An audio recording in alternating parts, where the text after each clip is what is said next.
Hey, and welcome to Reviews with Ryan. Today on the channel, I'm going to be talking about the brand new horror film called Virus 32. This is going to be exclusively on Shudder on April the 21st, and the lovely people of Shudder gave me an early screening to let you folks know if this is worth a watch. The film is directed by Gustavo Hernandez, and I'm not familiar with his work. He's done, it seems like, a few documentary type things and a couple other Spanish kind of films. So yeah, this is my first experience with this director. And I would like to ask, if you are new to the channel, consider hitting that subscribe button, give the video a like, and comment below your thoughts on this film, and also turn on the notification bell so you never miss any video that I make. And now without further ado, let's get scared.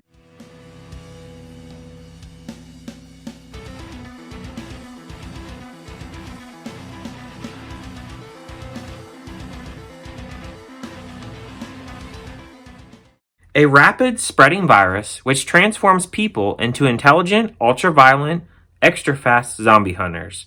After each wave of attack by the monsters, they're left incapacitated for 32 seconds while they recover their strength.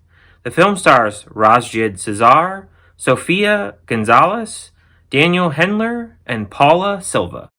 Virus 32 was a film I had never heard of. Shudder sent this over to me, and I was just really interested in seeing another kind of zombie film. As I said in another zombie film that I reviewed recently, we don't really get a lot of these films, and I feel like streaming is pretty much the best way to catch these kinds of films. So I was interested in definitely seeing another zombie kind of film. And I have to say the good things about this film. I really do like the cinematography in this film. The whole beginning kind of shots, there's some droid shots in this. They have some overhead shots. They have some shots on the waterway where they live. And I really think that the director does a really good job of setting the tone for this movie and also just providing shots that look really good in this. And definitely for the budget of only $1.5 million, I thought that he used the camera work really well in this. He really gives the viewer a really good glimpse of what the setting and what the tone of this film is going to be. You have a character, her name is Iris. She has a daughter, and they don't really ever say if she technically is married, but she is with this guy named Javi. That is the father of this child, and they don't really say if she technically is married to him, but it seems like she is. And I have to say that I don't really like her character mostly through most of this movie, and I say that because she's really irresponsible mother. She smokes and drinks, and she just doesn't really put her child as a priority. These are more priorities to her. She can't even show up to work on time, and the place that she works at is a old kind of beat up kind of sports club, and she is a security guard at this sports club. And when she is at this sports club, a virus kind of breaks out and she sees a couple fights, and then we have the zombies that are kind of swarming this sports club. You have the daughter who is separated from her mother as she is kind of swarming the building and basically just doing security checks and checking the camera, and she leaves her daughter alone in this dark gym.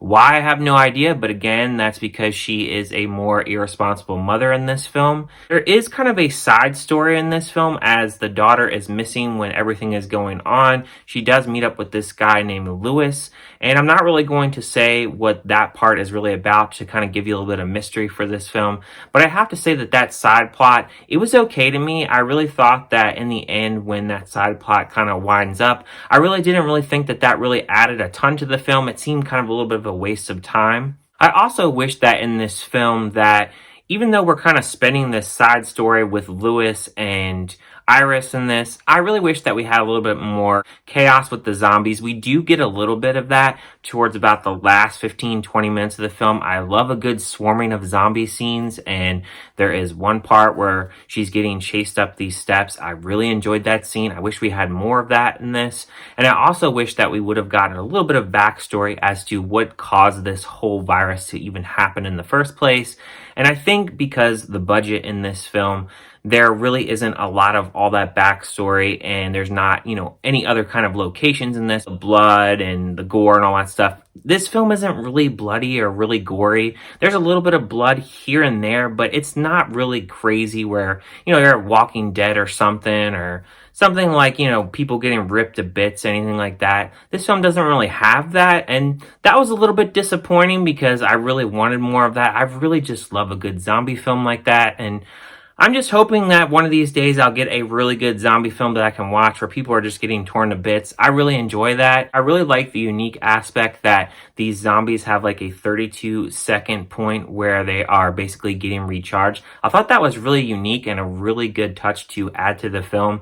There is one part where they are kind of tiptoeing past these zombies and they're kind of recharging up. That was a really intense moment. I really did enjoy that aspect of the film. I wish we got a little bit more moments like that, but because we waste so much time with this side story with Iris and Lewis, I really think that it takes a little bit away from the film, and I think that the film could have been even better than what it was.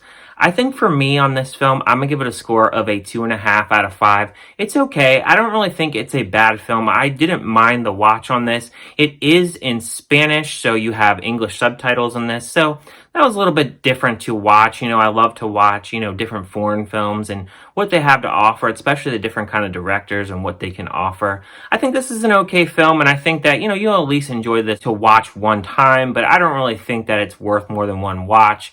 I really would be interested to see if he would do a follow-up on this film and maybe kind of get a backstory on why this virus first started. I just really love those kinds of stories. If we can get more background as to what happened, I really would be even more interested in the material. I was very intrigued by the story and I was entertained for the most part. I just wish that at certain points when we're at this side story that we could have gotten away from that side story and had a little bit more zombie action and a little bit of people getting torn to bits. But again, because of the budget restraints on this, I understand why we really didn't get that. But those are my thoughts on Virus 32. What did you guys think about this film? Did you like it? Did you love it? Did you hate it? What were your thoughts? Let me know down in the comments, and I'll see you guys on my next review.